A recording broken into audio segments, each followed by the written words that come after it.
iremos agora transmitir a palavra de Deus. Feche teus olhos. Senhor, fale conosco por intermédio da tua palavra. Pai, me use apenas. E o teu Espírito venha, meu Pai, falar com a tua igreja. E que essa simples palavra venha fazer morada em nosso coração. Em nome de Jesus. Queria falar nessa noite sobre crescendo em tempos de adversidade. Amém, queridos? Qual é o tema? Crescendo em tempos de adversidade. Antes nós falarmos sobre alguns textos aqui, eu tenho que definir para você o que é adversidade. Adversidade significa infelicidade, revés, contratempo, um acontecimento fatal, é um imprevisto. Isso é uma adversidade. E talvez, quem sabe, você esteja vivendo essa situação. Tempos de adversidade. Outra definição que nós temos que ter em mente é crise. É uma situação aflitiva, é um momento crítico ou decisivo. Isso é uma crise. Quem me entende, irmãos? É um momento assim de muita aflição. E geralmente são em crises que nós temos que tomar decisões, porque são momentos críticos. Amém, queridos? Tá? Talvez, quem sabe, você que me ouve aqui nessa noite, você está assim, você está aflito, você está passando por um momento crítico e você tem que tomar uma decisão. Amém? Eu só gostaria que você falasse para o teu irmão, dizendo assim para ele: faça a coisa certa diante da adversidade. O pior equívoco nosso, irmãos, é fazer a coisa errada diante da adversidade. Você tem que fazer a coisa certa diante da adversidade. Se o momento já está desfavorável, se você está em crise, se você está aflito, se você tem que tomar uma decisão, se você fazer a coisa errada, como dizem por aí, já era. Então você tem que fazer a coisa certa diante da adversidade. Você não pode errar. Fala para o teu irmão, você não pode errar.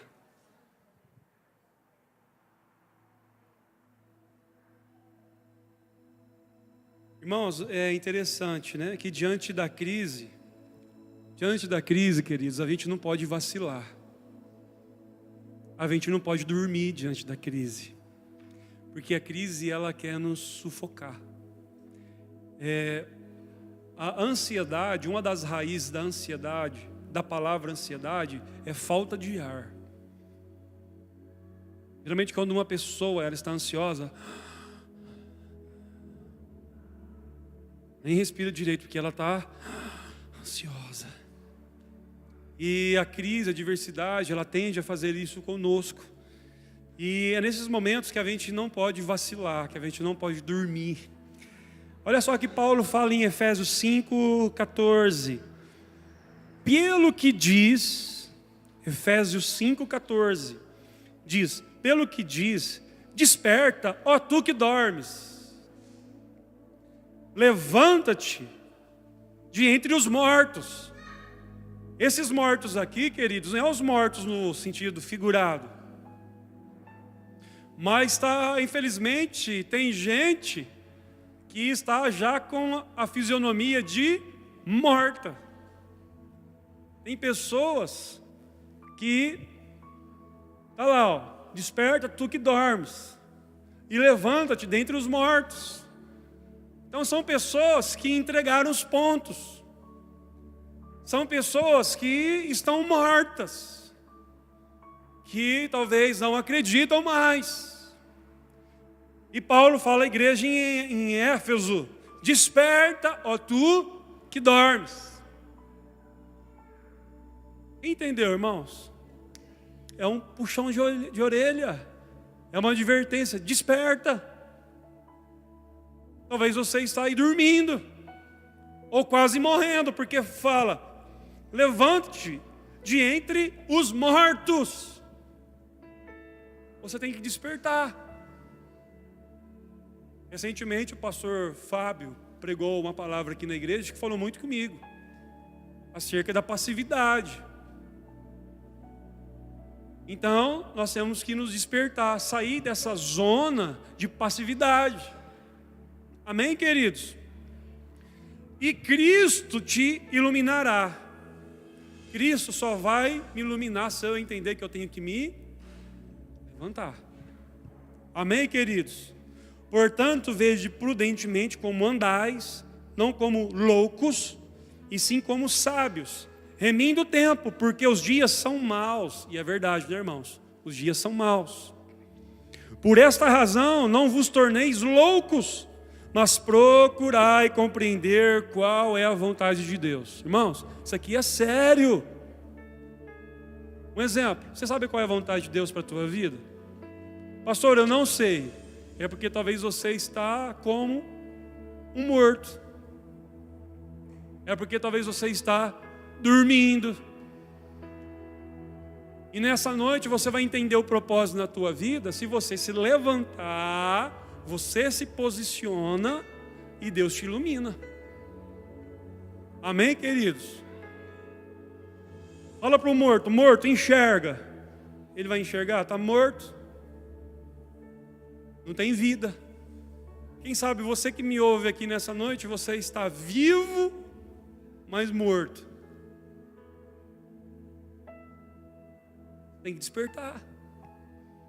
Você tem que tomar uma atitude. Então, diante da adversidade, por gentileza, não vacile, não durma. Amém? Amém? Diante da adversidade, não seja reprovado. Irmãos do céu, irmãos da terra. Diante da adversidade, eu não posso ser reprovado. Você é o tipo da pessoa que faz aquilo que dá na teia. Tem gente que é assim, é desesperado, né? Não dá certo o negócio aqui, é aquela pessoa que atira para todos os lados. E é reprovado. Diante da luta, em tempos de adversidade, você não pode ser reprovado. Pastor, e como eu não vou ser reprovado? Se você estiver firme com Jesus. Amém, queridos? Amém, amados? Então, não seja reprovado. Paulo fala em 2 Coríntios 13:5, examinem-se para ver se vocês estão na fé. 2 Coríntios 13:5. Examinem-se para ver se vocês estão na fé. Aí ele fala, provem a si mesmos. Eu te pergunto, você está na fé? Irmãos, Paulo fala para a igreja em Corinto, se examinem.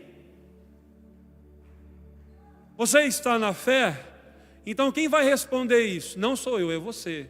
Você é a melhor pessoa que sabe o que está acontecendo com você. E você sabe se você está sendo reprovado ou não.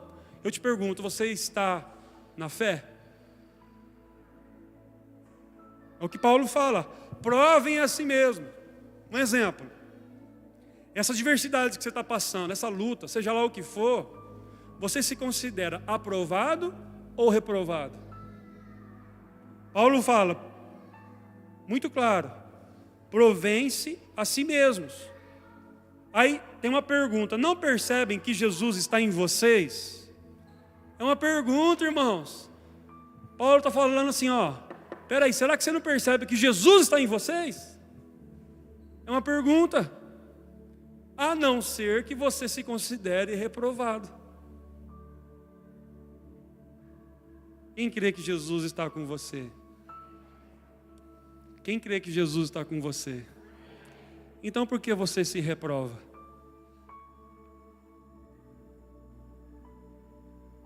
Por que você se reprova? Por que você vacila? Pastor, eu não estou falando que você tem que ser perfeito e nunca... Não estou falando em erros, irmãos. Eu estou falando de questão de fé. Questão de posicionamento de fé.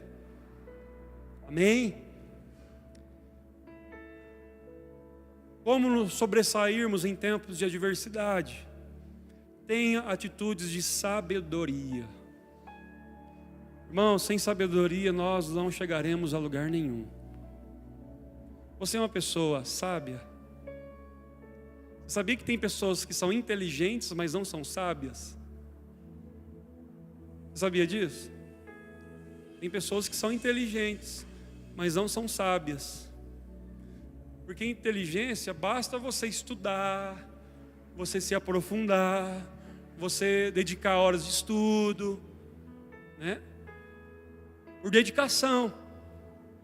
Mas tem pessoas que não têm sabedoria, porque a sabedoria, ela vem do alto. A sabedoria, ela vem só de Deus. Então não basta o teu QI, não basta o teu poder de inteligência. É bom isso? Claro que é bom. Mas melhor do que a inteligência é a sabedoria, que provém de Deus. Aí eu pergunto para você, você é sábio ou inteligente? Melhor que você seja os dois, né?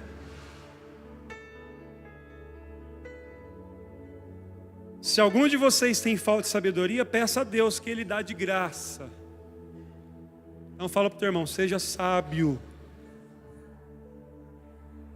Irmãos, entre nós aqui, quantas vezes eu já fiz isso?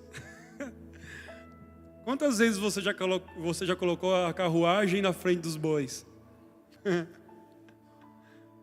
Convenhamos. Quantas vezes você já colocou a carruagem na frente dos bois? Falta de sabedoria. Você conhece alguém precipitado? Hein, irmão, estou perguntando. Você conhece alguém precipitado? Pergunta ao teu vizinho, você conhece alguém precipitado? Pergunta, irmãos. Você conhece alguém precipitado?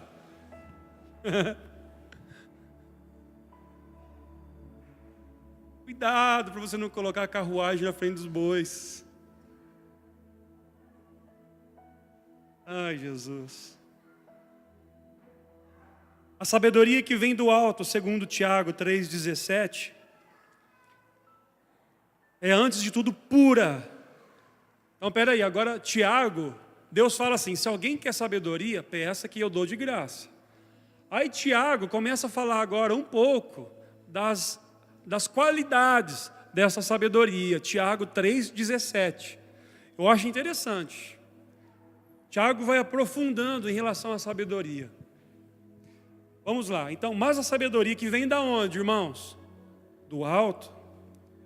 Ela é antes de tudo, como que ela é, irmãos? Pura. Como que é a sabedoria?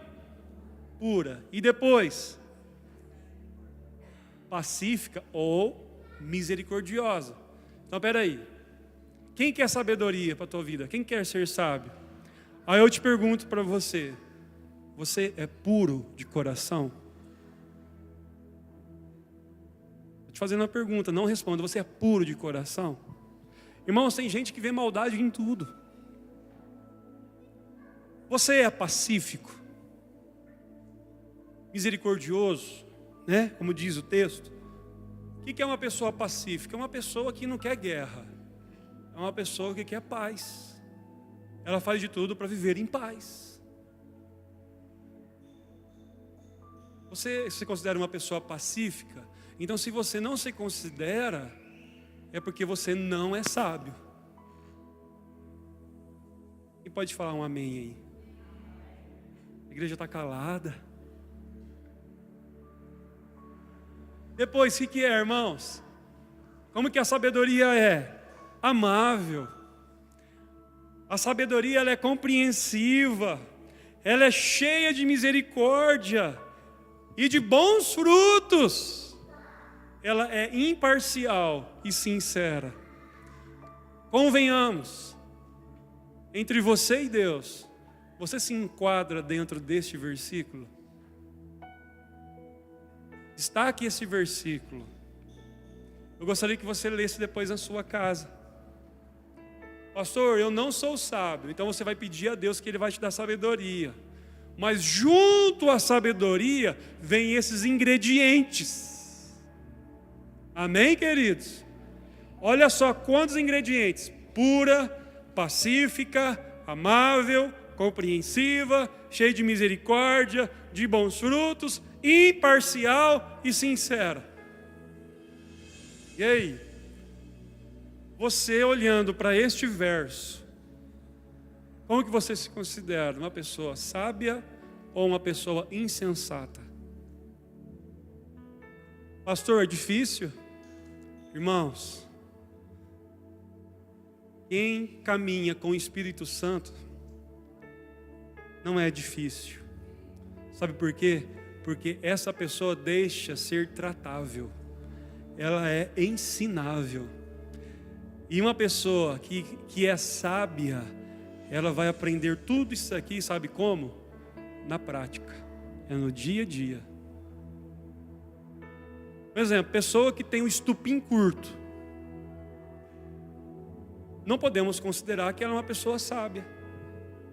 Por mais que ela tenha boas razões, ela tenha bons argumentos, se ela tem um estupim curto, deixou de ser sábia. Quem me entende, queridos?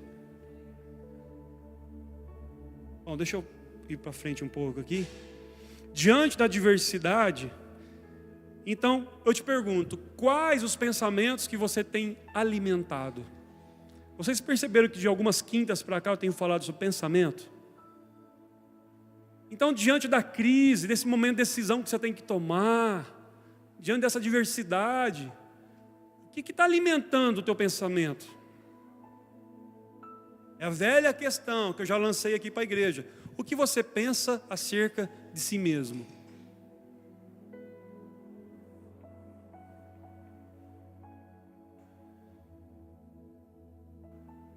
Fala para o teu vizinho, cuidado com a mente desocupada.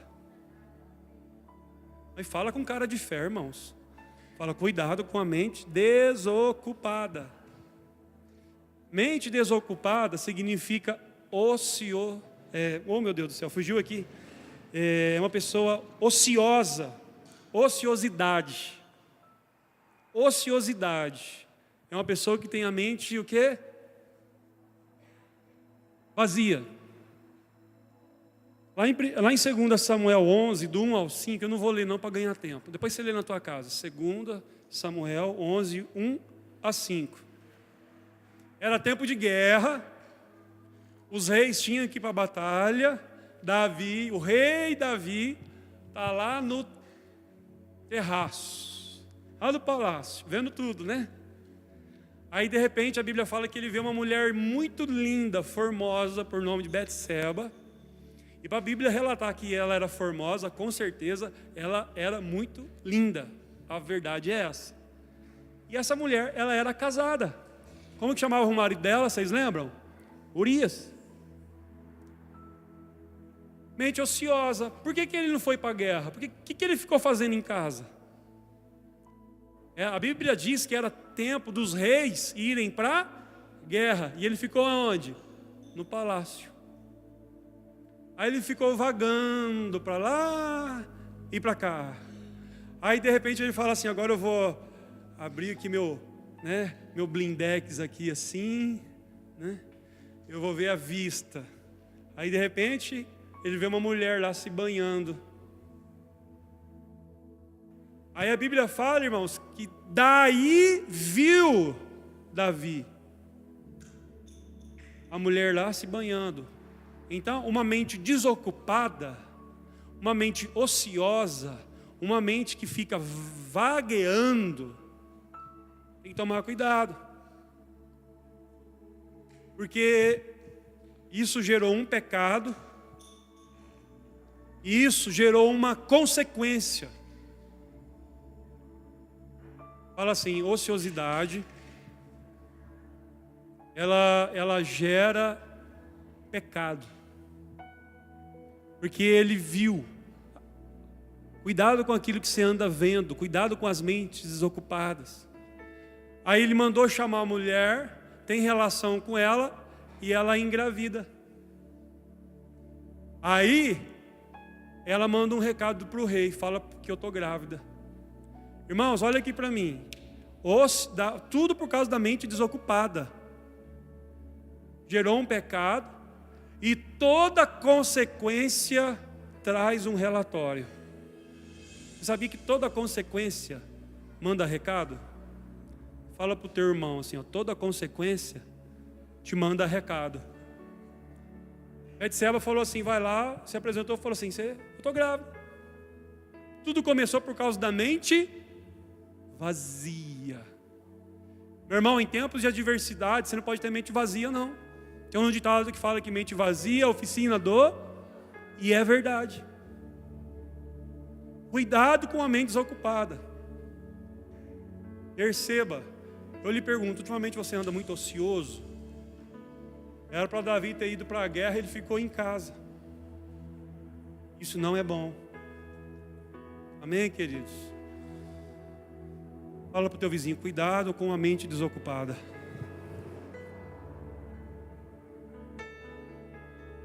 Uma vez um pastor amigo meu lá de Goiás, ele falava assim para mim, cuidado para você não ficar passeando, navegando na internet do diabo.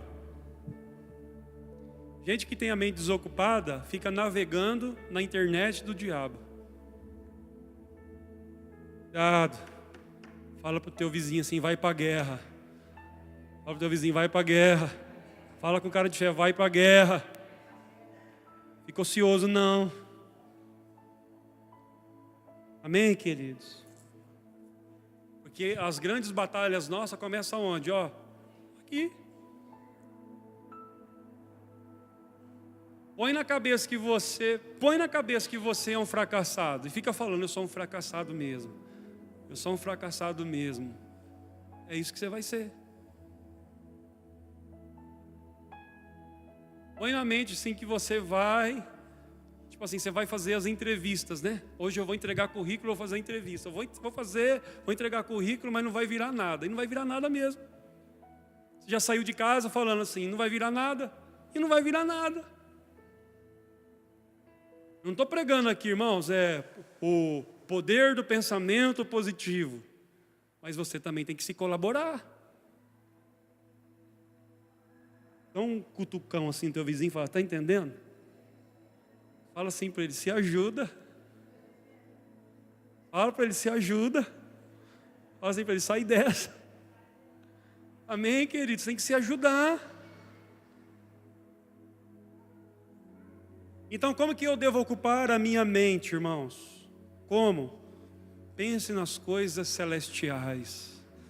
Amém? Pense nas coisas do alto. Mantenha o pensamento nas coisas do alto e não nas coisas da terra. Colossenses 3:2. Teu pensamento tem que estar onde, irmãos? No alto. Não aqui. Ocupe a sua mente em tempos de adversidade com a palavra de Deus. Hoje o Senhor também falou muito comigo. Eu estava fazendo um devocional hoje em Romanos 4. Ele falou muito comigo. Sabe, ocupe a tua mente com a palavra de Deus. Irmãos, o diabo está fazendo de tudo para paralisar a igreja. Irmão, você sabia que o diabo, ele não quer talvez nem ficar mais arrancando pessoas de dentro da igreja? Ele quer gelar as pessoas dentro da igreja. Ele quer gelar as pessoas dentro da igreja. Ah, hoje o culto não caiu fogo do céu. O problema não é o cair fogo do céu. O problema é que você está uma geladeira. O problema não é o ministrante. O problema talvez é você mesmo. Foi a época que o diabo, ele queria tirar as pessoas da igreja. Eles querem gelar, quer deixar a pessoa assim, sabe, gelada, fria. Irmãos, a pior coisa que tem é você se acostumar em vir na igreja. Olha, pastor, o senhor está falando bobeira aí, o senhor tem que vir na igreja sim. Mas tem gente que se acostuma, né? E está numa geladeira, espiritualmente falando. Irmãos, até aí vocês estão me entendendo? Você olhando para você, como que você se considera? Você está cheio de Deus ou não? Pense nas coisas do alto. Outra coisa, ocupe a sua mente com a palavra de Deus. Está lá em Filipenses 4:8. Marque aí Filipenses 4:8. Quero terminar. Desfrute bons momentos. Irmãos, então em tempos de adversidade, em tempos de crise, tente desfrutar de bons momentos. Olha só, Eclesiastes 5:18. Então cheguei a esta conclusão, Salomão falando: a melhor coisa que uma pessoa pode fazer durante a curta vida que Deus lhe deu é comer ou glória. Aleluia. Esse versículo fala comigo. Não fala com você não? Um churrasquinho, uma panqueca, aleluia.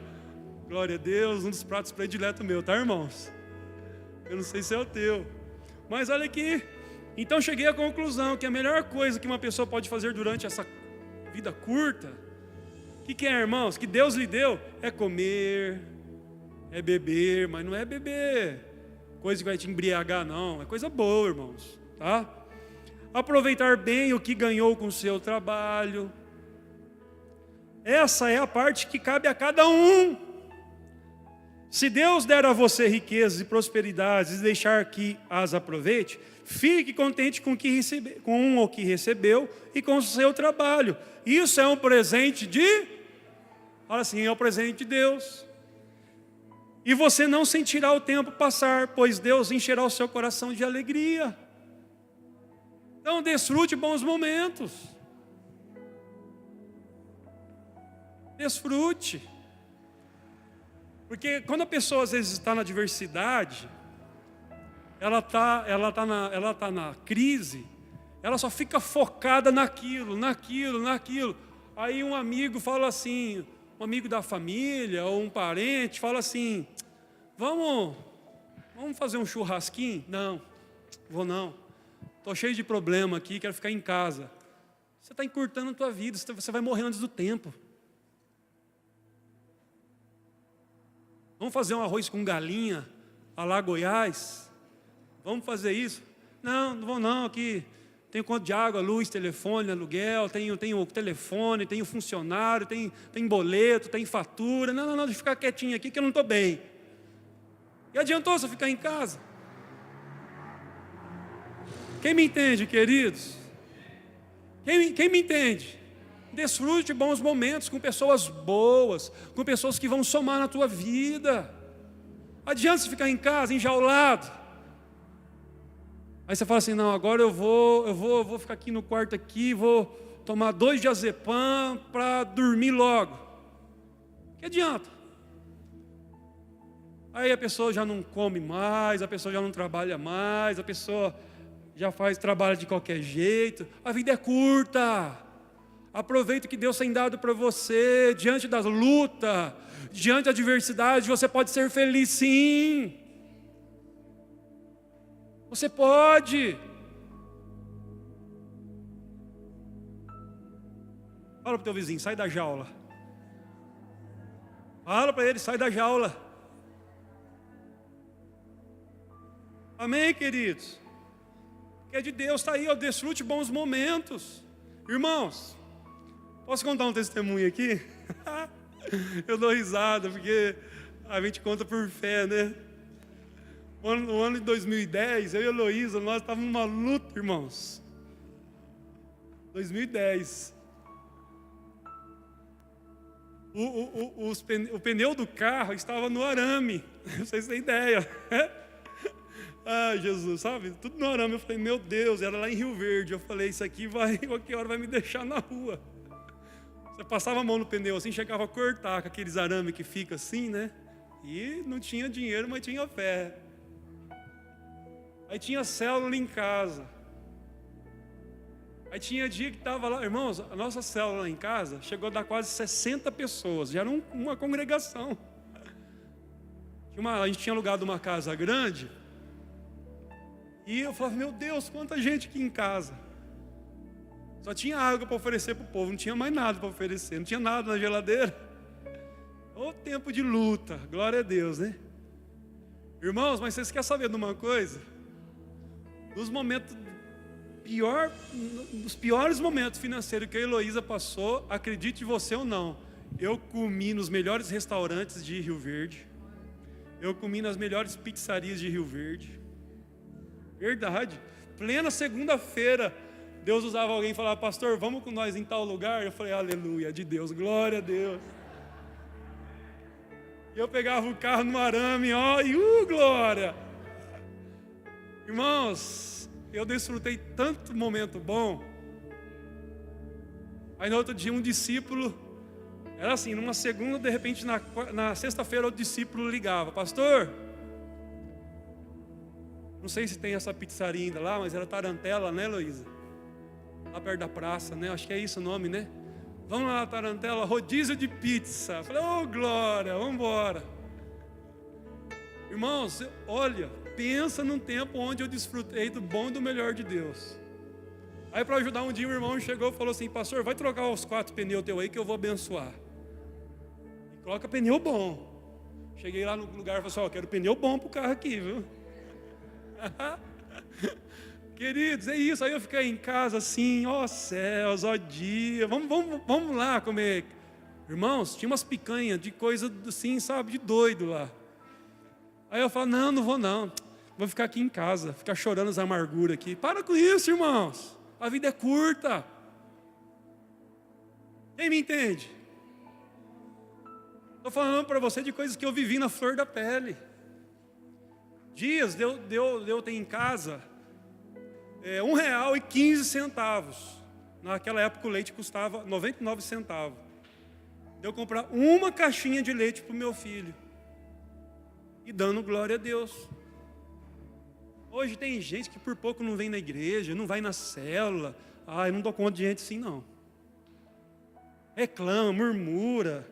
Se você não for fiel a Deus no pouco que você é, nunca Deus vai te abençoar.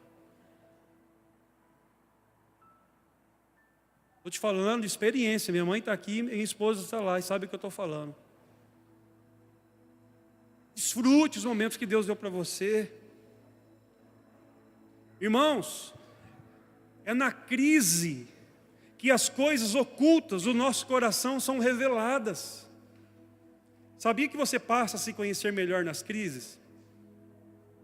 Fala assim: eu me passo a conhecer melhor nas crises. Porque é na crise que você sabe se você é crente ou não. É que nem jogador de futebol. Você quer saber se o camarada é crente no futebol? Põe numa partida lá. Se ele for até o final não falar palavrão, ele é crente. Porque o lugar duro, às vezes assim, o camarada joga a bola lá e só tem uns que saem umas besteiras que eu vou te falar. É na crise que você se conhece. É na crise que você tem o poder de se examinar. Se você está na fé ou não. É na crise que o nosso coração é revelado. Fala assim: é na crise que o meu coração é revelado. Irmão, você sabia que é na crise que a gente conhece a outra pessoa que nós não conhecíamos e que reside dentro de nós? Entendeu o que eu falei? É na crise que eu conheço a outra pessoa que mora dentro de mim e eu não sabia.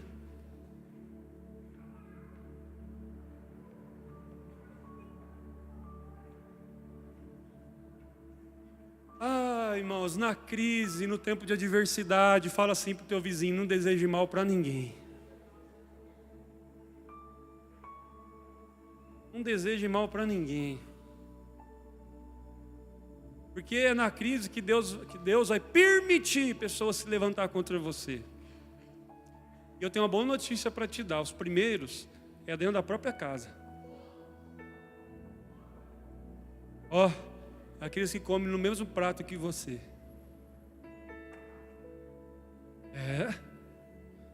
Não desejo mal para ninguém não. Em tempos de adversidade, abençoa. Fala para o teu vizinho: em tempos de adversidade, abençoa. Irmãos, em tempos de adversidade, deseje Deus acima de tudo. Eu quero a presença de Deus. Salmo 42, Davi fala: Como suspira a corça pelas correntes das águas, assim por ti suspira a minha alma. Davi, ele era desesperado por causa da presença de Deus. Amém, queridos? Eu virar aqui, eu dar uma avançada por causa do horário. Busque a vontade de Deus, amém, irmãos? Busque a vontade de Deus.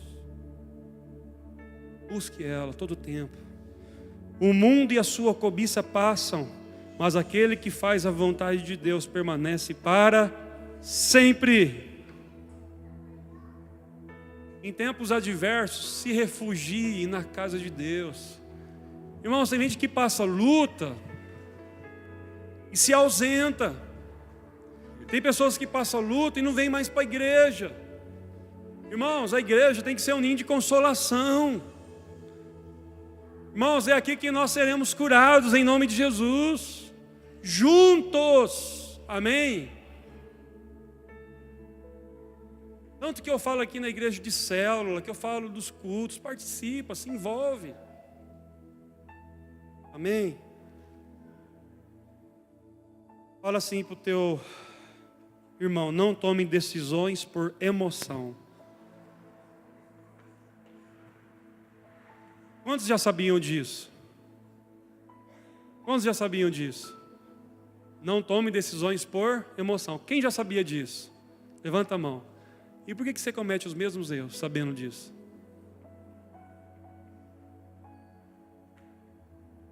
Eu sei e mesmo assim cometo.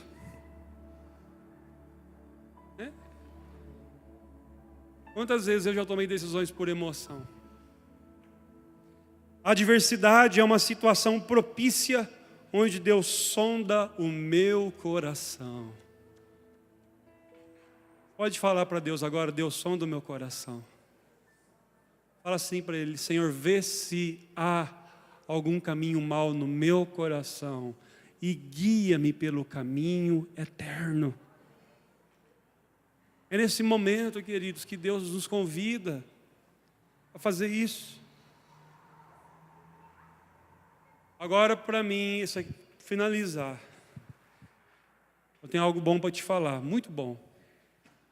É diante da crise, é diante da adversidade, é diante dos tempos maus, que Deus deseja dar um novo coração para você.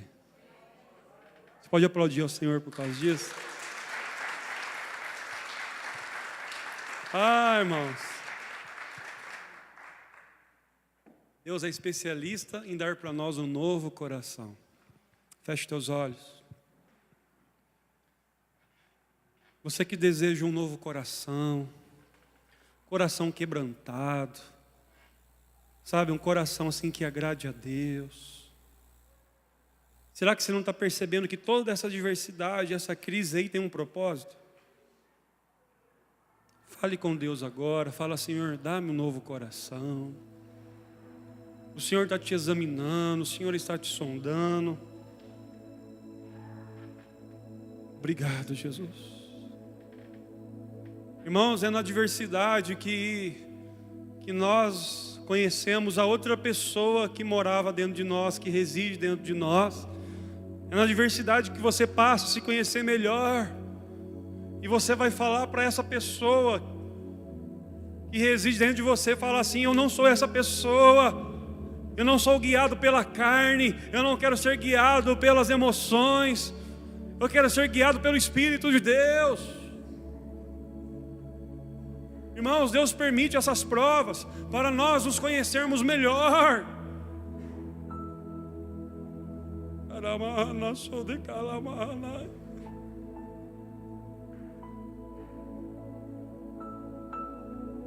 Tudo que eu falei aqui nessa noite, talvez você já sabia, decora e salteado. Mas são em palavras simples assim que Deus fala conosco, que Deus trabalha em nós.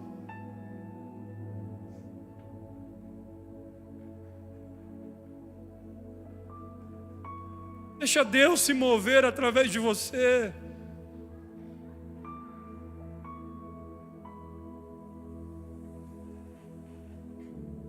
Se renda a Jesus. Reconheça que sem Ele você não é nada. Reconheça isso de todo o teu coração, toda a tua alma.